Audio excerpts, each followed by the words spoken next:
Welcome to the show. My name is Charlton with Big C. This is Charlton and Big C Sports.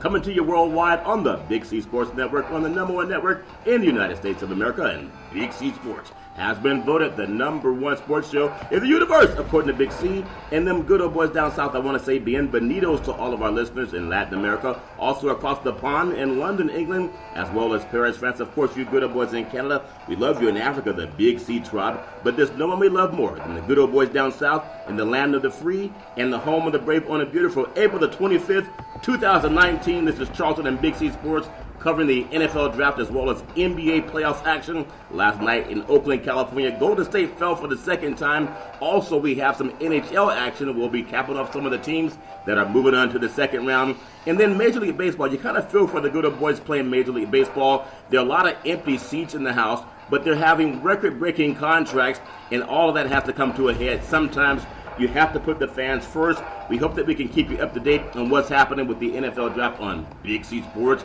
We do it live like everybody else, but we don't do it with the teleprompters. We're not using the production crews. We don't have the people with a Chiron assist telling us what to say, but we'll bring it to you as well as we can, and we ask that you Google everything that we say. I do want to say today's show is sponsored by your Northern California Cadillac dealers, home of the all-new Cadillac Escalade, the standard of the world. And when you go by and test drive yours, tell them Charlton and Big C sent you. Big C will be calling in shortly. I know that everybody's hyped about what's going on in the sports universe, especially with the NBA and all the things that are happening, especially Golden State.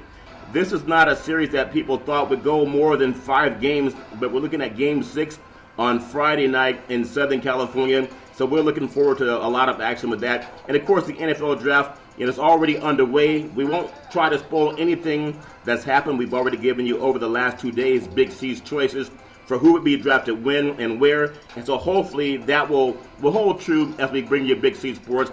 I also want to say, when it comes to advertising, you can follow sports all over the world. In fact, you can follow sports all over the universe when you follow Big C Sports, coming to more platforms in the United States of America. You can hear Big C Sports on iHeartRadio, podcast, also Google Podcasts, coming to Spotify as well as Apple Podcasts. I love the growth we're having. Also, for people who want to watch television, you can follow the Big C Sports Show on Xfinity Comcast Cable, and that's working all over the United States of America. So really happy about the growth with Big C Sports, and I'm excited to bring that to you. I do want to make just an announcement. There's a lot of competition out there in the sports business. There are a lot of people who want to get involved in sports, but they just don't know how. I do want to mention that Big C Sports is also coming to more platforms in the United States of America. And if you can watch it even from your house, it's just another example of how growth happens. It doesn't happen overnight. There's a lot of hard work that goes into making a podcast and broadcast work. We told you, podcast is the number one medium in the United States of America. And you don't have to be at home to watch it. But if you choose to watch it in the comfort of your home, just some new announcement for Big C Sports. You can follow Big C Sports on Comcast Xfinity. They're in over 50 million households in the United States of America. So that's new for Big C Sports. Also, when you look at Infinity or Xfinity Comcast, you'll find programs like ESPN, Fox Sports, NBC Sports, CNN, the BBC Network, World News, Disney Channel, and about 50 more music choices that you can find on Comcast Xfinity. Also, Big C Sports Podcast is the only non-scripted sports show in the sports universe. You can find that. We are non-scripted. There's no producer in the ear. There's no teleprompter telling us what to say.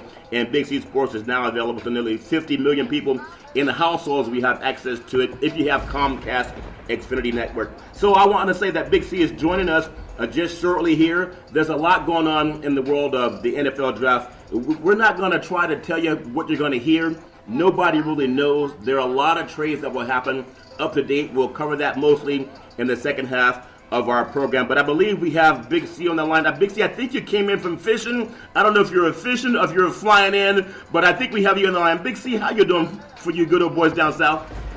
Charlton just got the barbecue done off the grill and everything, so it's time to sit back and relax and wait on this draft montage that's going to go on tonight, as everybody's going to be confused and all the experts are going to sit up there and say, well, they overreached and they could have got him later, and I'm shocked by this pick. But, you know, the greatest thing about the experts out there making these statements, Charlton, is that none of them even know how to put on a jock.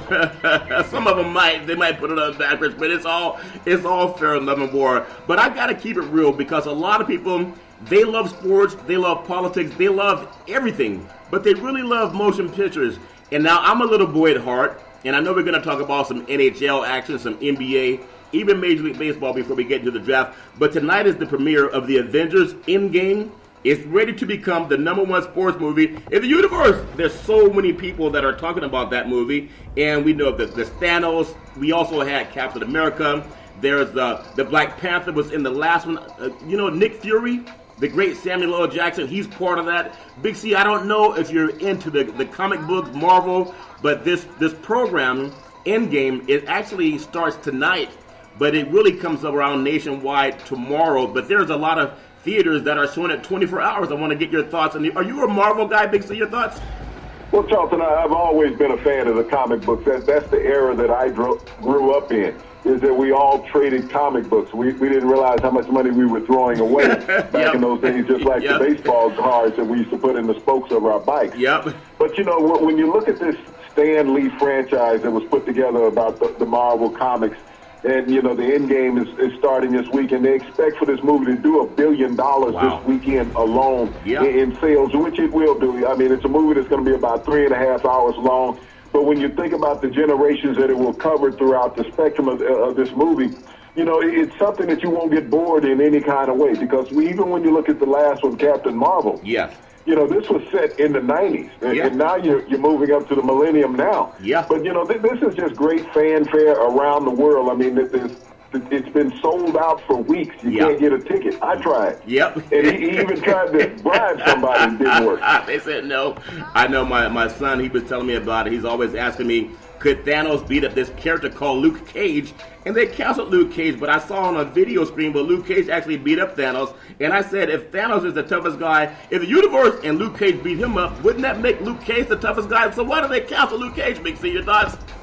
Well, Charlton, Thanos is what it's all built about. He wants to control the universe. Yeah. And he needs the Infinity Stones to make that happen. Yep. And even in the last movie of the series, when you saw what he went through to get the Infinity Stones, and he needed just one more to take control of the universe. Yep. That's what makes it so captivating, because you have all these forces coming together from all the Marvel series movies that have been on the theater, whether it's Ant-Man, whether it's, Captain America, you have Tony Stark in there, Tony Stark, so, I mean, everybody's going to be there. It's just going to be great to watch. Yeah, it's great on the red carpet, too. So I want to just say congratulations to all of the people who still believe in and young children and even older people who believe in the Marvels, and they can create through their own mind their own superhero, like the Big C Sports superhero. Maybe we should start the Big C Sports superhero doll, Big C. Would you be down with that, Big C, the Big C Sports superhero doll? Your thoughts? Well, I'm trying to figure out what I would have to wear, in that. We're going to make this doll sexy, we're going to make it young, we're going to make it middle-aged, we're going to make it older. How are we going to market that? No, don't market it with Speedos, but it's all fair and love and war. I want to get on some NBA basketball, because it is fantastic, and I know a lot of the NBA series are starting to shape up, except for last night. But I want to, with Golden State, but I'll start with Houston. The NBA, the Houston Rockets, they beat the Utah Jazz. They won the series 4-1 by the score of 100-93. They advanced to the semifinals of the Western Conference. And Big C, that's where we all thought they would be. Give me your feelings on how well they'll be going up against the next opponent.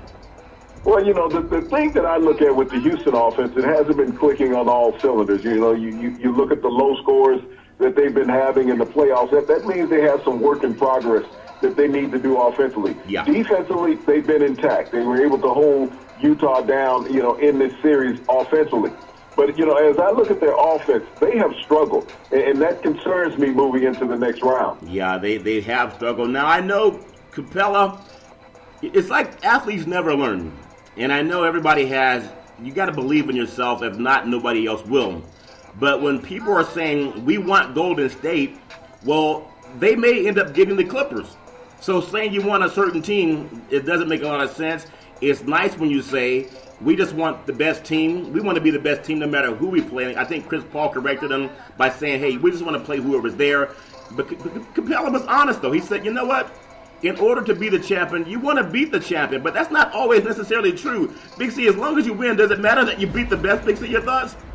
Well, you want to get to the championship round. Whoever you have to step over to get there, it doesn't make a difference. I think, the champagne tastes sweet regardless of who you beat to get there. And so when you have Capella, the reason why he's going to name the Warriors because that was their Achilles heels last season. Yeah. That they had the Warriors on the brink of elimination, and the Warriors came back and took the series. Yeah. So it left a bitter taste in Houston's mouth for the last year. Yeah. And so I understand what Capella's saying, that I want another shot at the cup going through them. Yeah, and the Warriors are trying to get that fourth Infinity Stone for the last 5 years if they can get to the NBA Finals. But they have their work cut out with them with the Clippers. Now, for anyone who doubts whether Doc Rivers is arguably the best coach in the universe, I know people say, well, how many championships does he have compared to Coach Kerr? But when you take a depleted roster and you look at what Doc Rivers has had to work with the Clippers, trying to rebuild them up, and you look at Coach Kerr and what he has in Golden State, it's easy to look at one game and say who's where. But for the fact that Ballmer's a multi-billionaire, and everybody is that owns an NBA team, if you look at Doc Rivers, I still remember, Big C, there was talk and rumors that maybe Doc wouldn't be there, especially when they got rid of Blake Griffin, even his own son. But when you come into Golden State and you win 2 out of 3 from the defending NBA champions, you win it on their home turf, and you were in a series where no one expected you to win even one game, let alone 2. What has Doc found out in order to be like the gentleman in the Avengers? What has he found out to to poke a hole in the shield that Golden State has had protecting them for a long time? Your thoughts? Well, the amazing thing about rumors, the rumors are always started by the media. The media is not the guy writing the check for the owner. He's not sitting in the general manager's office. Doc Rivers was sitting there. Yeah. So as you look at Doc Rivers and what he has as a legacy in the NBA, as a player and as a coach, there's not many coaches that have a better grasp of the game than what he does, personnel-wise, managerial-wise, and playing against teams. He's played against Golden State for many years being in the Western Conference. Yeah. So there's nothing new to him. He understands what their Achilles heels is. And last night, it was ball movement. Yeah. Passing the ball, forcing Golden State to play defense. What we talked about with Houston a few times is how is Harden's legs going to be having to play so much offense. Yeah. That's what he did with Golden State last night. He took a halftime lead against Golden State and didn't relinquish it in the second half. Yeah. Because of the ball movement they had.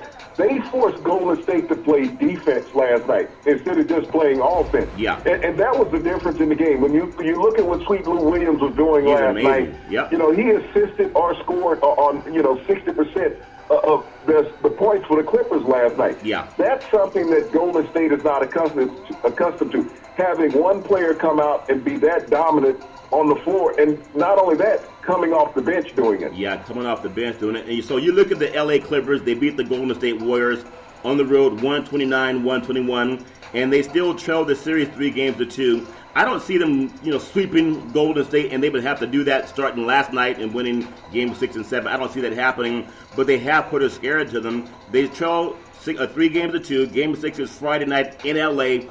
Talk about a place that will bring back the old memories of what it was like back in the Forum when you had teams that competed with the Lakers like Magic Johnson, the great Kareem. I know the Clippers are the second citizen, it seems, in that building when it comes to NBA basketball. But if the Warriors are going to win, I think and this may sound like, of course, obvious, if the Warriors are going to win this series, they have a better chance of winning in L.A. than they do coming back home in a Game 7 because there'll be a lot of pressure even on the home team, even though I do think they'll find a way to reach with the Houston Rockets in the semifinals of the Western Conference. Give me your thoughts, Big C. Well, you don't want to go to a Game 7. They really didn't want to get to a Game 6. Yeah. But they're there. And sometimes you take it too lightly. I mean, the media sells us a bill of goods saying that, this team is just going to be eliminated. They can't keep pace with them. Yeah. What happens in the NBA is that you need those players that can come off the bench and get you points. Yep. What happens with the Clippers bench is that you were led by 2 bench players last night. Yeah. In your leading scores. Those are not the customary players that starters are used to playing against. So you get a mismatch. You're not always used to the motions of those players. Yeah. And so they came into the game with some excitement. You know, we talked a lot about Beverly trying to get under Durant's skin. They didn't worry about that last night. They brought 2 guys off the bench, and they set the tempo for the game. Yeah. Give me your feeling on, there was a moment in the game, late in the game, and Durant just played an amazing game. He actually went to the basket and gave them a lead with a slam dunk. He didn't pull up for 3 for a change, and that's how they got the lead. I think that's one clue for Golden State, whether they look at it or not. They took the lead by going into the paint. I know they're a 3-point shooting team. I know they like to get outside the arc, and it's more sexy when you shoot a 3. But they took the lead by going to the basket, and then within about 10 seconds, the Clippers come down, and they shoot a 3, and they're fouled. That 4-point swing right there was really what happened, and they never really got their momentum back. Give me your feeling on Golden State realizing they could win this game if they go down into the paint, because they may draw some fouls on the Clippers. If not, you rarely get the rebound when you shoot a 3 and miss. Big C, your thoughts? Well, that was the way that the Warriors played in Game 4 of the series. They scored a lot of paint points against the Clippers. You get away from that, thinking, okay, we've established that we can go inside. Now we can go back to our normal outside game. Yeah. A lot of times you have an MO that you stay with, and it's hard to get away from it as an athlete. Yeah. But, when you had Boogie Cousins in the middle, a lot of players stayed on the outside, allowing Boogie to dominate the paint. Yeah. Without Boogie in there, and Bogart is not as a dominant player on the paint side as Cousins is, you have to find a way to get inside with Iguodala, Green, and Durant. Yeah. They got to have more presence around the paint, around the 10. Yeah, they got to have that. Now, if you're the Clippers, a desperate dog is always one you don't mess with. That's what I heard from some good old friends down south. Michael Vick could attest to that desperate dog, Big C. But if you think about the Clippers, again, Doc Rivers, he's playing with a full deck. They're not expected to even be playing on Friday. What can Doc do? Or did he see his best performance in Oakland last night? Do they have anything left in their tank, Big C? Your thoughts? Well, you never have a best performance in the NBA. I mean, each game is a new game. Yeah. The thing about it, you have to win a series. When you get to playoff basketball, you're not playing a weak sister of the Virgin Mary. Yeah. Okay. Yeah. You're playing an NBA playoff team. Yeah. You look at the Clippers; they won 47 games during the regular season, so they're not a weak sister. Yeah, they're good. They're only 10 games behind the Warriors in the division. Yeah. But this is a team of young guys that want to play. They're not taking a back seat to the Warriors. There's no intimidation factor there. Right. When you look at this lineup, they're not sitting there saying, well, last year they eliminated us from the playoffs. The year before they eliminated us from the playoffs. Doc has assembled a group of young men that are playing together and playing well. Yeah. So there's no fear factor when it comes to the Warriors. Yeah. They're out there. The Warriors are actually the more nervous team of the two. Yeah, I know Klay Thompson said they could have won by 30, but they've never beaten the Clippers by 30 as far as I know. But they can't have that ego that we can win by 30. Just win each possession if you want to defend your championship. Tonight's Western Conference playoff, Denver Nuggets at San Antonio, maybe one of the least I guess sexy events tonight because the NFL draft will dominate everything. But it's important for the Nuggets because they're looking at being, knocked out of the playoffs. Denver could still, Denver could win this game. It's San Antonio that's desperate about being knocked out of the playoffs. Denver leads this series 3-2. The Spurs are favored by 3 at home. Now, ironically, the over-under is 209.5. So everybody's feeling that maybe it's going to come down to a foul call or offensive foul, etc. When you get the half on the total, I don't want to get your feeling on what Denver has to do to go and knock off San Antonio when they're desperate. Big C, your thoughts? Well, Denver just has to go down and play Denver basketball. They need to shoot. They need to get into that rhythm offense.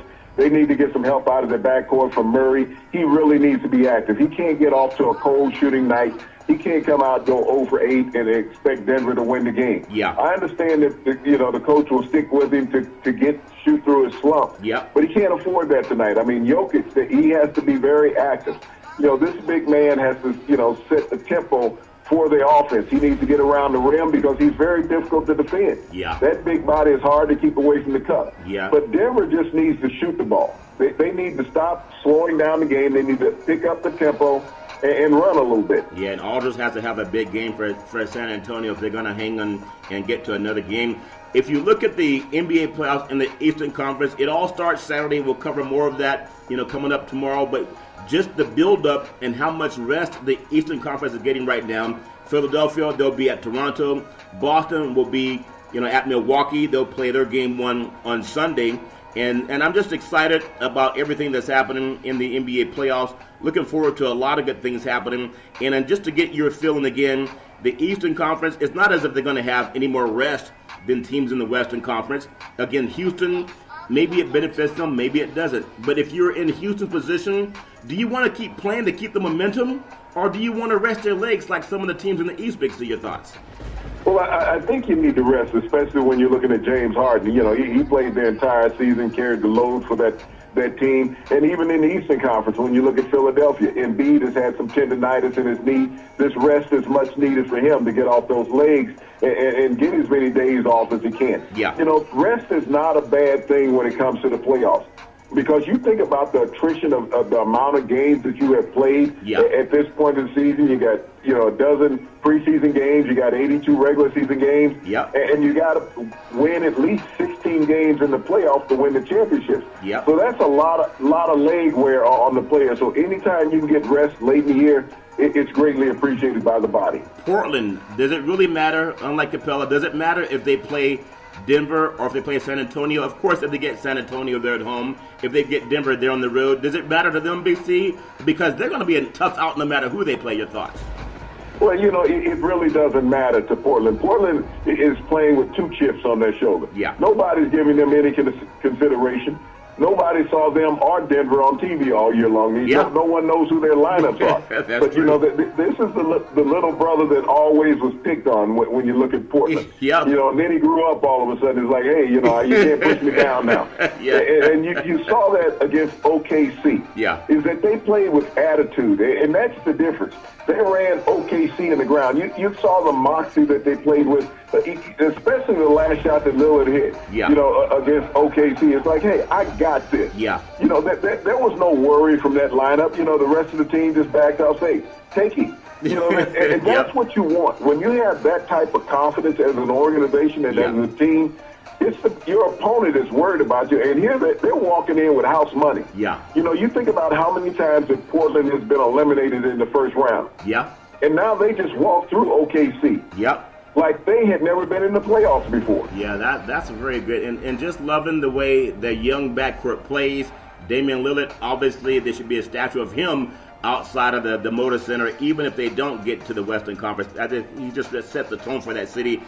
Would you believe, my friend with the prop bets in Vegas always wants to text me. I'm tempted, but I don't want to be too tempted, Big C.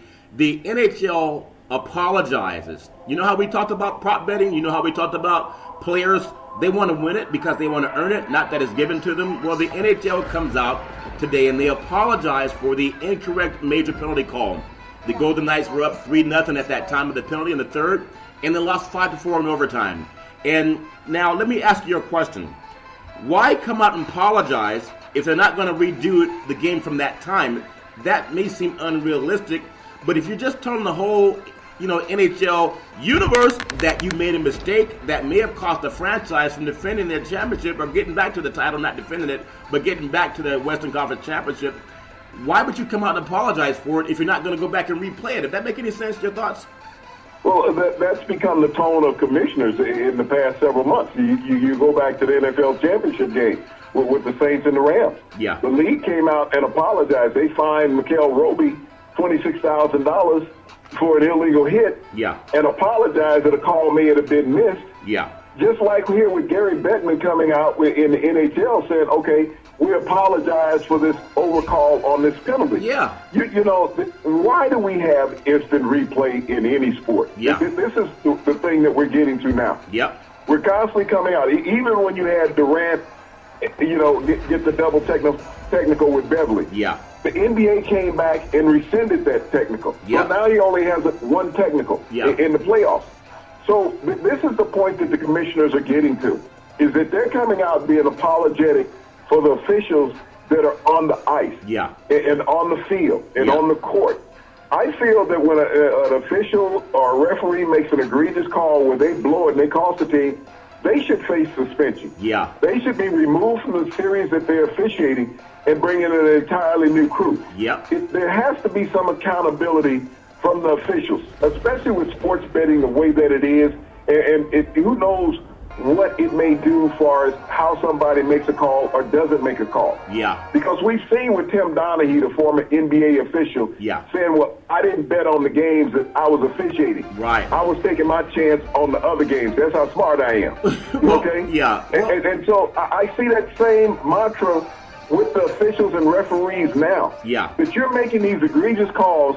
Go back and start looking at the point spreads that these officials are officiating games on. Yeah. And see, don't the point spreads get covered when these things happen? Well, thank the Supreme Court for that. But I want to ask you a question.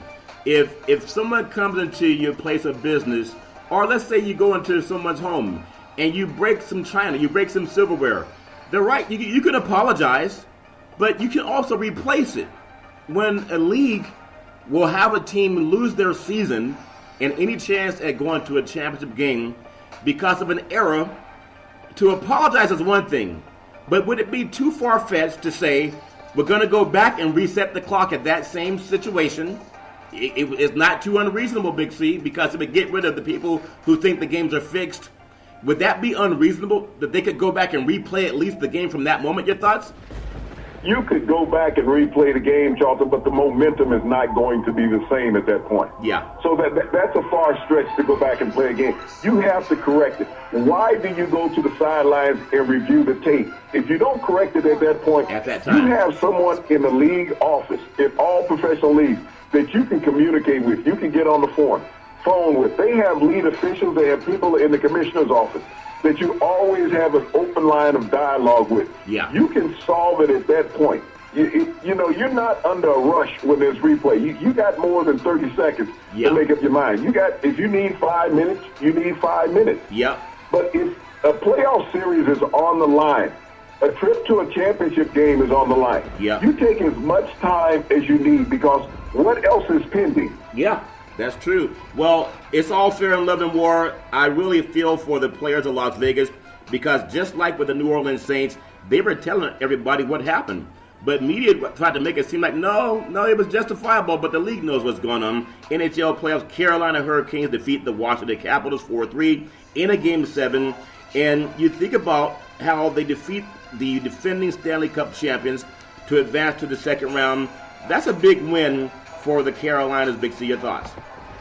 Well, you know, the Capitals won their first Stanley Cup ever last year after 40 years of existence in the league. And the party ended after the first round. But, you know, to be able to get back to the playoffs, you know, we think about a lot of teams who celebrate too much. Yeah. We know Washington celebrated a lot, but they were able to take this to a Game 7.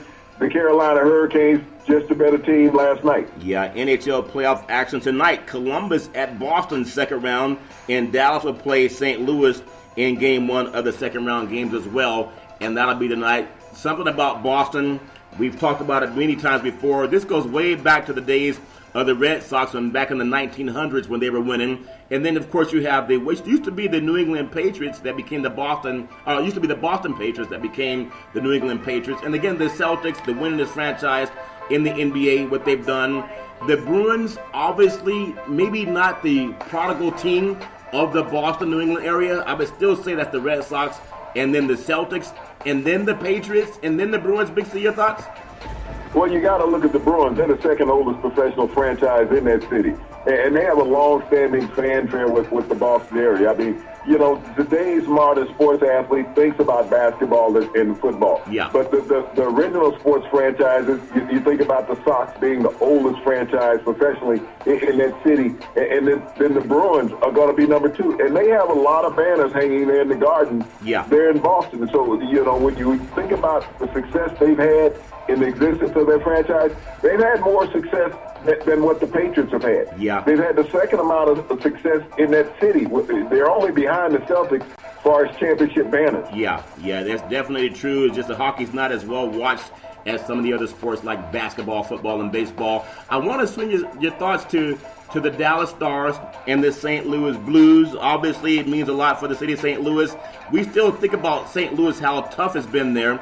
They lost the NFL football franchise with the Rams, and their baseball team has been their mainstay for sports fans. But if they get the chance to do something on the ice, I think that will clear a lot of the Blues from losing the Rams too. Big C, your thoughts? Well, that fanfare with the Rams was love and hate. You think about it, the Rams were transplants. Yeah. They weren't an original franchise. They lost the Cardinals. Long before the Rams got there, the Cardinals ended up deserting them and going to the desert out in Arizona. But even before they came to St. Louis, they were in Chicago. They were the Chicago Cardinals. Yeah. So this is a city that's used to losing franchises.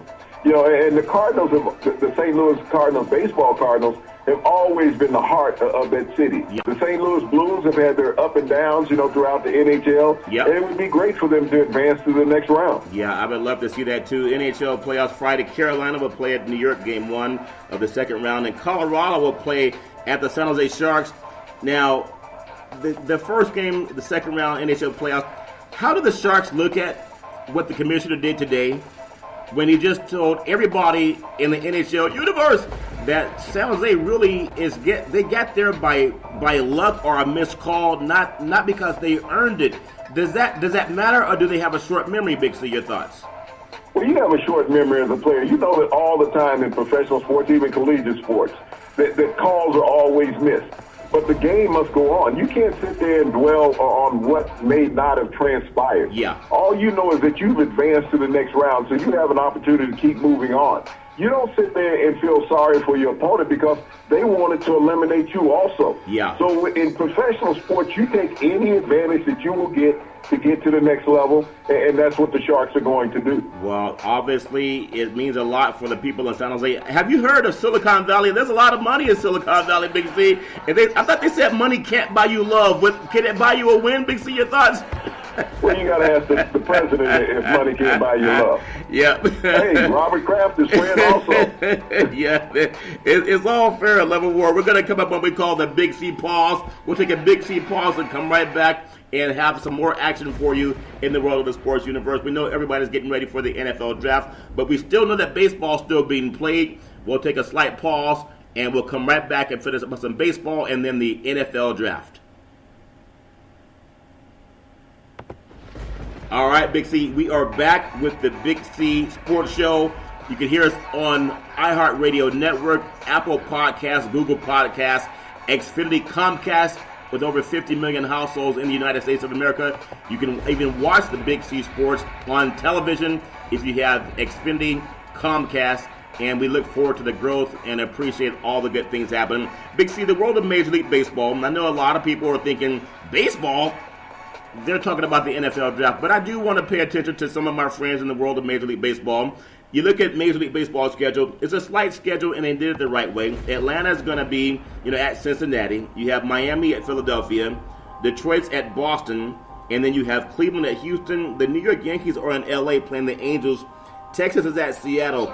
I want to get your feeling on the Yankees. Obviously, they carry the mantle for Major League Baseball. They're in the second media market in the United States, in L.A., but it's really Anaheim, so it's not really L.A. market, but it still is. Give me your feeling on the Yankees. Can they get things turned around as they come out west before they head back to the East Coast swing? Big C, your thoughts? Well, the Yankees have an injury-plagued lineup. They got 12 players on the DL, so this is a team that's going to struggle some over the next month, Charlton, until they can get their big bats back in the lineup. Yeah. But, you think about the troubles that they're having.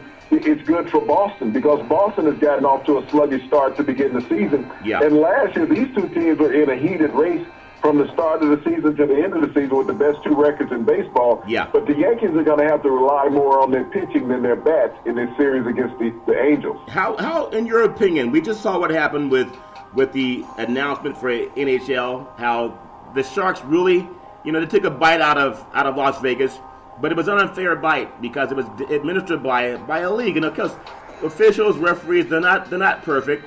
I just think it's maybe bad when the commissioner comes out and tells people what they already knew, but they didn't fix it during the game. Any solutions just before we get into some other things about the NBA? We've talked about that coming up on the NFL draft. What do you say to NHL players? Because now every call is going to be questioned. Big C, your thoughts? Well, it's like we used to tell defensive backs when I played. You got to have a long stride and a short memory. Yeah. You can't worry about what has just transpired, whether it's good or bad. You have to line up for the next play. Yeah. And even though there was an egregious call in that series with the Sharks and Golden Knights, those weren't the only plays in the game. You had 60 minutes of hockey to play. Yeah. And it's just like even in the Saints and Rams game. Everybody wants to say, well, this one play determined the outcome. Right. There's multiple opportunities that you have throughout a game. And when you miss shots on goal, when you have, point-blank shots and you miss those, well, do you go back and blame the guy because he missed a point-blank shot? So, there's all types of opportunities. We look at the most egregious one that everybody can notice. Yeah. But do you notice all the other nuances throughout a performance that are missed by the officials, that are missed by players, that determine the outcome of a game also? That's a very good point. So all the people that are upset about what happened, at least the commissioner came out and did the right thing. I just like to see it done more when the game's happening. Big C, we look at the NFL draft. Down south, a lot of good old boys hanging out, and I just want to get your feeling down south. I know there's probably a lot of pigs that went missing with all the barbecue pits that are being started up. A lot of chickens, too. Anyone who's trying to tie down their livestock, basically, so they won't be on the grill. Big C, your thoughts? Well, Charlton, this is one of the biggest outdoor parties ever held, and probably this is the largest attendance ever held for the NFL draft. Yeah. But as big as the NFL draft is, it's taking backseat to the Infinity Wars. You think about this Marvel's movie. Yeah. That's going to do $1 billion in business this weekend. Yep. And every theater that is being shown in worldwide is sold out. Wow. The NFL is a mega event. Yeah. But the NFL only owns Sunday. Yeah. It doesn't own Thursday. And so that's the difference. It's going to be a great venture down in Nashville tonight. A lot of young men are going to become millionaires. 32 of them. Yeah. Are going to become millionaires tonight. Instantly. Well, and it's great for them and their families. They've worked hard to get to this point. Yeah. This is the reason why so many young men go to college. Yeah. But the NFL has gone out and it upstaged itself once again. Yeah. They saw that it had been in New York forever. It had become kind of stagnated. They moved it around to a couple of cities. Yeah. But they hit a grand slam tonight down in Nashville. Yeah. They took it down south. And you think about what the South represents in college football. Yeah. It is the heartbeat of college football. Yeah. So the NFL came to the heartbeat of college football to upstage themselves. Yeah, and I love the fact that you're seeing the growth of these southern cities, the metropolitan cities, and it's just great for cities like Nashville. They're partying. Hopefully the weather stays great for the good old boys down south. Coming up on this draft, think about this. NFL draft 62 years ago, the number one pick was Paul Hornung out of the great Notre Dame. He was signed by the Packers. You think about Len Dawson, he was a fifth pick for the Chiefs, and he's out of Purdue. And then probably, arguably, the greatest football player in the universe, the great Jim Brown. He was a sixth pick out of Syracuse. That was 62 years ago. And whether you look at Paul Hornung or Len Dawson or the great Jim Brown, they're all Hall of Famers from that class. Isn't that amazing, Big C? Your thoughts? Well, they're Hall of Famers, but Paul Hornung is the only one of that class to be suspended by the NFL for betting on football. But he still made it to the Hall of Fame. He was a Heisman Trophy winner also, known as the Golden Boy from Notre Dame. Yeah. Len Dawson was drafted by both leagues, Charlton. He was drafted by the AFL and the NFL. He was drafted by the Cleveland Browns prior to ending up with the Kansas City Chiefs. Yeah. And just think about it. He and Jim Brown could have been teammates for a long time. Yep. But, you think about the legacy of those great athletes and what they meant to the early years of the NFL when they played for, chump change, as they would call it now, pocket change. Pocket change now.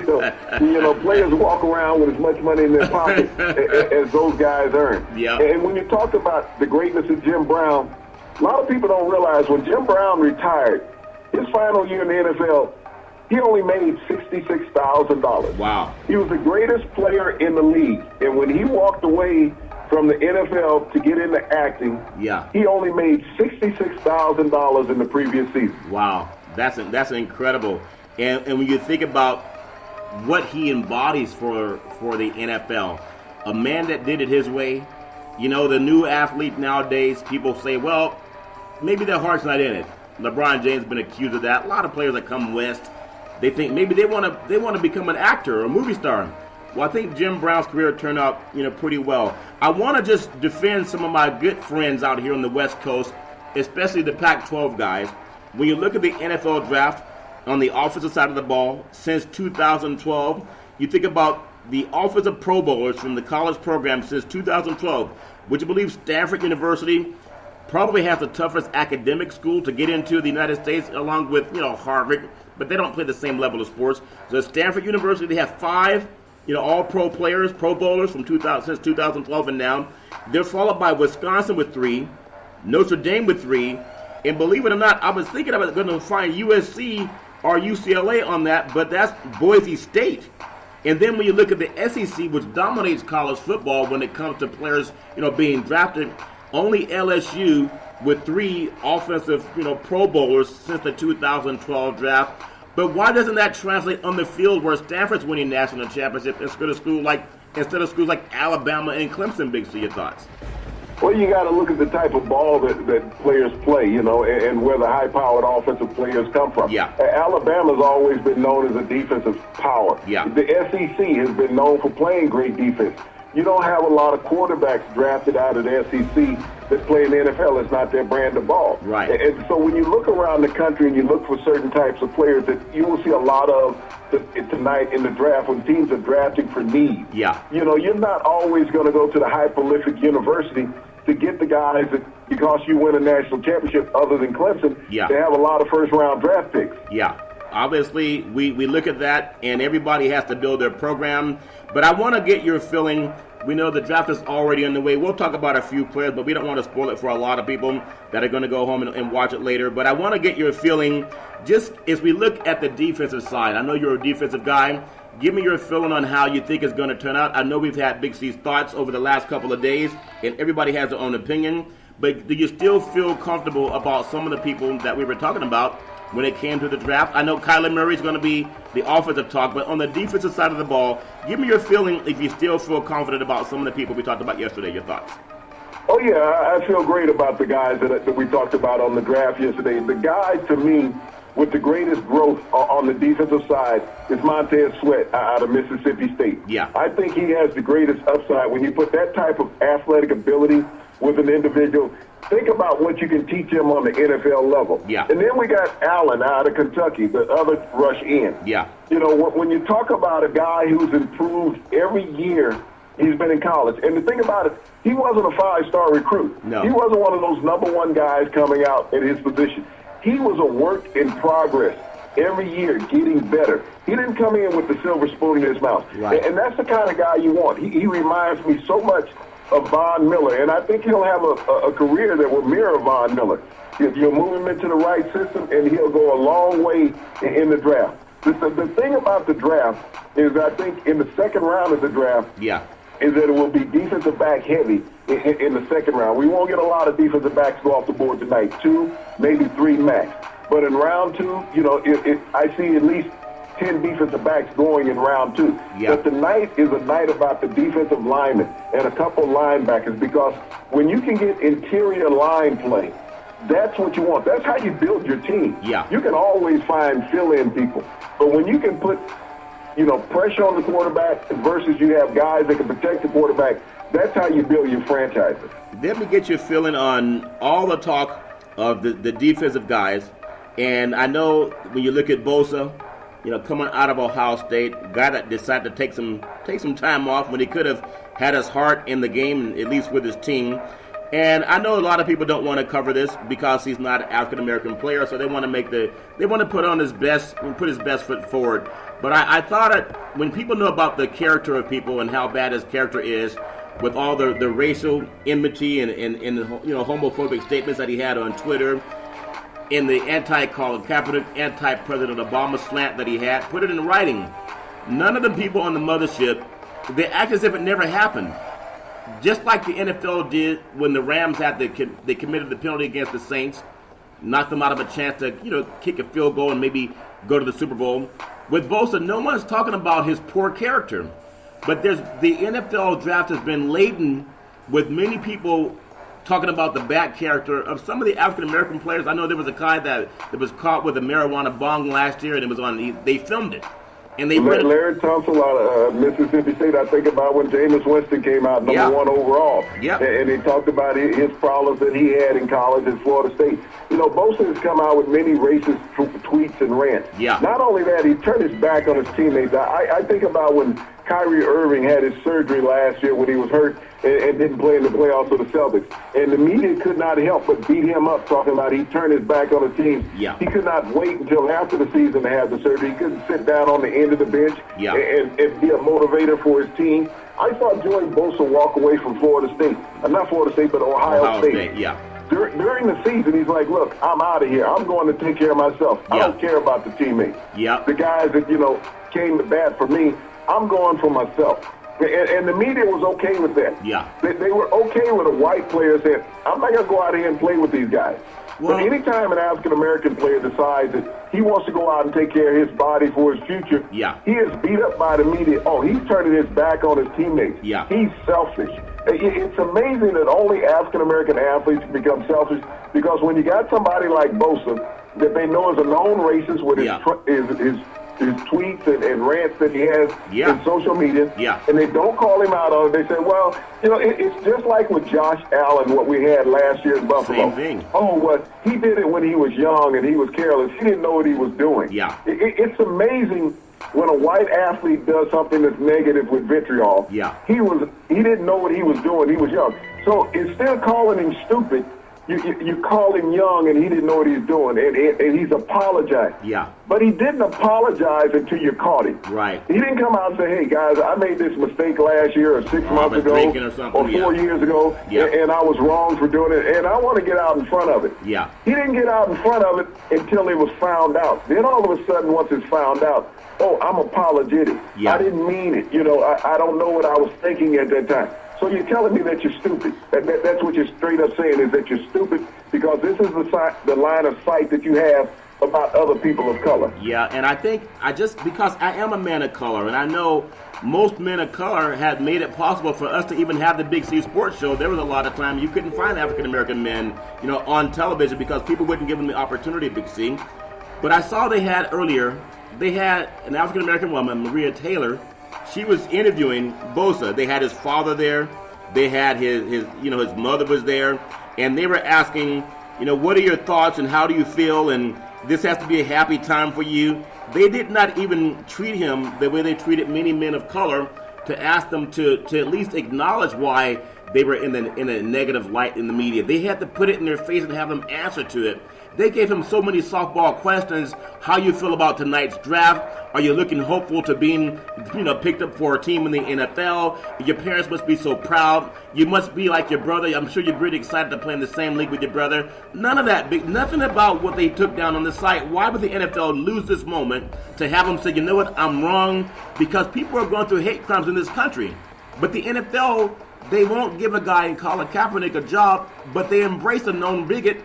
And they say nothing about his bigotry. Big C, your thoughts?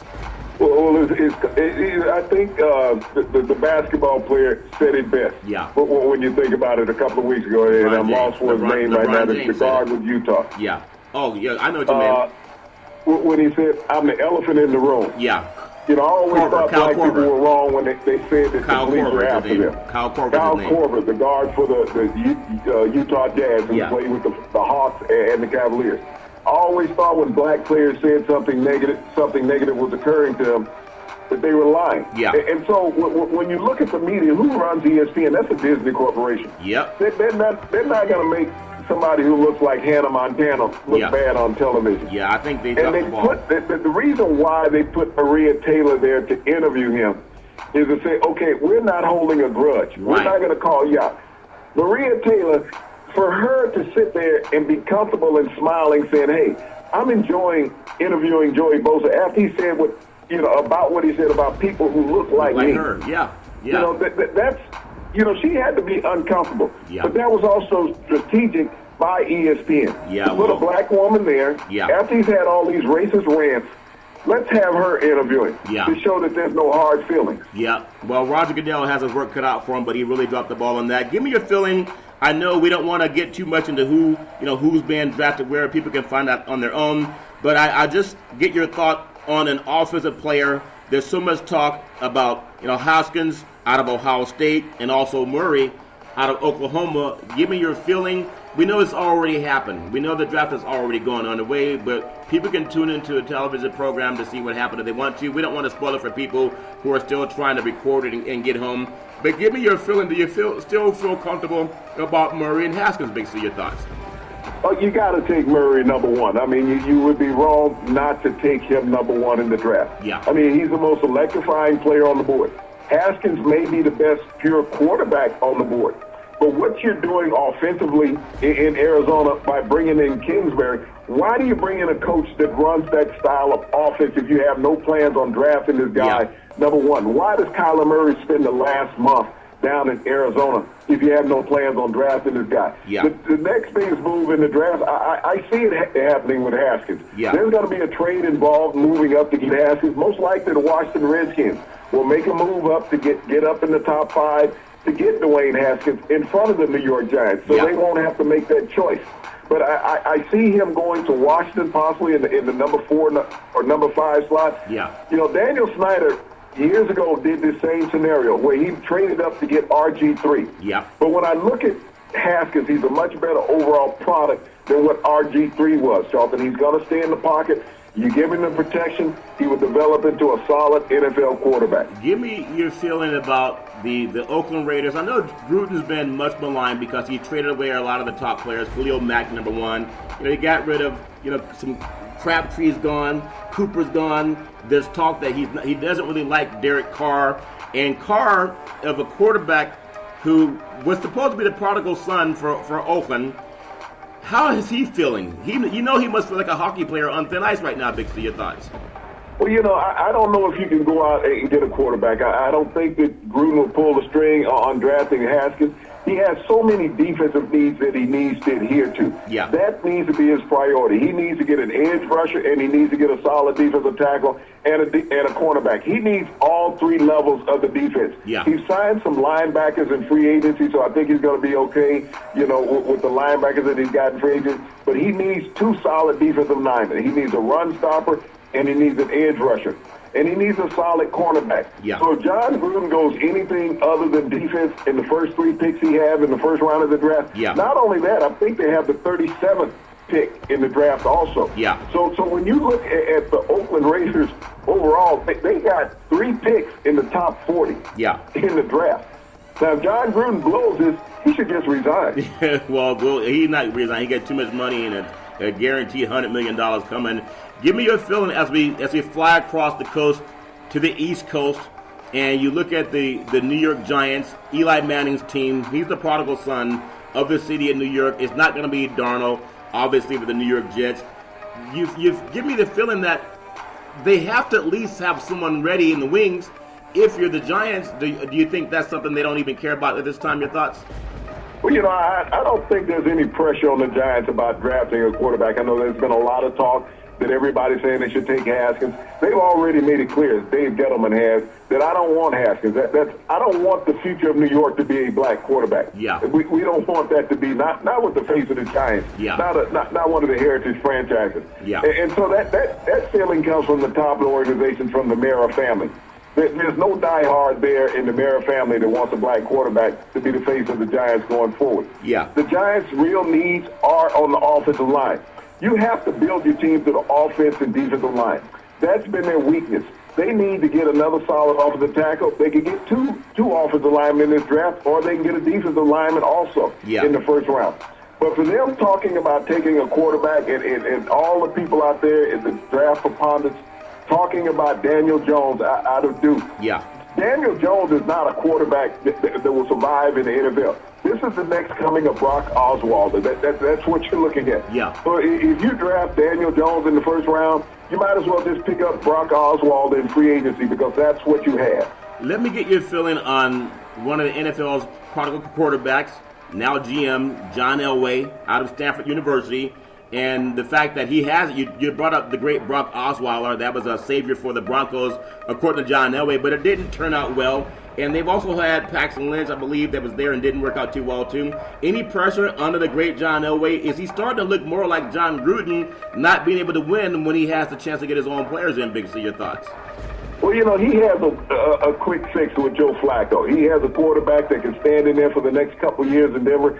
So there is no pressure for Denver to make a draft pick of a quarterback in the first round. Yeah. I know a lot of people have said they're going to go after Drew Lock out of Missouri, but Drew Lock has proven that he could not win on the major college level. Yeah. So what is he going to do in the NFL? And this is one of the things that everybody needs to look at. If a guy is not winning on the college level, what makes him a winner on the professional level? How all of a sudden that he can take grown men and get them to respond where he couldn't get young men to respond to his leadership. Yeah. So I think that Denver would be wasting a draft pick if they took a quarterback in the first round. They need to shore up their offensive line. Also, I know I talked about Haskins going there, but I don't think that Haskins will be on the board when he gets to number 10. I think Denver will go offensive line. Give me a feeling, Jerry Jones. You can't have many moves made in the NFL without Jerry Jones with all that money, and then, of course, the stadium, AT&T Stadium down there in Arlington, Texas. Prescott, we know how he is much maligned, but he's been to the playoffs 2 out of 3 years as a starter in Big D. What do you think the Cowboys need to get over the hump to get back to the promised land, which to them has to be a Super Bowl? Big C, your thoughts? Well, the Cowboys got their first-round draft pick when they picked up Amari Cooper. Yeah. They made that trade with the Raiders. I see what the Dallas Cowboys doing in the second round is going tight end. There's a young man out of San Jose State. He's under the radar. I think he would be a great fit with the Cowboys. And if you look at Jerry Jones, how he operates his organization, he looks for mid-level college players, mid-level programs, because he can get them at a cheaper price. Yeah. And that's where I see the Cowboys going with their first pick in the draft in the second round, the tight end out of San Jose State. Let me get your feelings on a team that was just in the Super Bowl a couple of years ago, Matt Ryan and the Atlanta Falcons. They have everything new in Atlanta. New football stadium, new baseball stadium, NBA arena. Everything's new down there. New hockey. They have a new franchise for soccer. But Matt Ryan, we know when he signed that huge contract, $155 million, they were expecting the Super Bowl. They were not expecting to miss out. What can Arthur Blank do? Which direction are they looking, Big C? Your thoughts? Well, I think the Falcons will go D-line. Christian Wilkins is a unanimous choice when you think about it. Here's a guy who's played in 3 national championship games at Clemson. Yeah. Won 2 of them. So you think about a guy who's a winner, who's played all 4 D-line positions. Yep. This is a guy that the Falcons need to go along with Grady Jarrett down in Atlanta that can really help that defensive line. In the second round, I see him going offensive line, but I see the Falcons going D-line in the first round. Give me your feeling real quick on Aaron Rodgers. Disgruntled lately, talks a lot about how he didn't like his teammates, said they were all jealous, but he never criticized the guy in the mirror. He is the highest paid quarterback in the NFL. What can the Packers do? Used to be the highest paid. Oh, used to be. Now he had the great Russell Wilson. So what can the Packers do to make all the cheeseheads happy again, Big? So you can't keep blaming people. That doesn't win for you. Your thoughts? I think Noah Fant is a hands-down number 1 pick, for the Packers at tight end. This is a position that they really need. Mark Tremora was the tight end that they had the last time they went to a Super Bowl. Yeah. They need another tight end that can get down the seam. Noah Fant fits that mold. He's 4'5" in the 40, 235, 240-pound frame. I think he fits perfectly, and he's an inclement weather player. Charlton coming in from Iowa, being outside of Green Bay, he's a natural. Well, I know on Big C Sports, we're not trying to give away who's been drafted first. We already know it started today right at just about 5:20 on the clock they were starting. We're not going to tell you who. We're just going to give you our opinion. But I do want to get your thoughts in the last few minutes. Just some recent QBs that were selected number 1 overall, going back 2007. Jamarcus Russell, also Matthew Stafford back in 2009. Those were 2, first-round draft picks. The Sam Bradford in 2010. The great Cam Newton in 2011. And we know it just goes on and on. Andrew Luck in 2012. Jameis Winston in 2015. There's Jared Goff in 2016. Baker Mayfield 2018. I think everyone is expecting Oklahoma. What do they barbecue in Oklahoma when they're happy? Is it a hot dog town, or do they like prime rib? Big C, your thoughts on Oklahoma? It's a beef town. When you look at Oklahoma out on the prairies, it's a solid beef town. Yeah, it's a solid beef town. So everybody knows the draft is great, and we look forward to it. I really like how you compare Russell Wilson for the Seattle Seahawks, Kyler Murray, just our thoughts. Everybody can say what they want to say. But we all look forward to good NBA action. NHL is also fantastic. but there's nothing like the NFL job. Big C, back in the day, there was a man by the name of Drew Boudini Brown. He was known as Muhammad Ali's right-hand man. He would always tell Ali, with all you got to use, how can you lose? Rumble, young men, rumble. Big C, what are you looking forward to in the sports universe? Well, Charlton, as much as we talk about all the great sports in the United States, football, basketball, baseball, hockey, it always comes back to football, being at the center of everything. Yeah. And the NFL draft tonight is taking it over, and there's 32 new millionaires born tonight. and I think we're one of them, Big C. We should be millionaires, too. I want to say you want to feel like a millionaire every Monday through Friday at 5 and 6 p.m. worldwide. Follow Big C Sports on the Big C Sports Network, on the #1 network in the United States of America. And Big C Sports has been voted the #1 sports show in the universe, according to Big C. In them good old boys down south, as we always tell you, there's never, ever an excuse for domestic violence. If you know any man or woman going through that garbage, please call 911, because no man or woman should ever have to go through that garbage on their own. And as we always tell you, on every Big C Sports show, we thank you, we appreciate you, and we hope that you have a super fantastic day.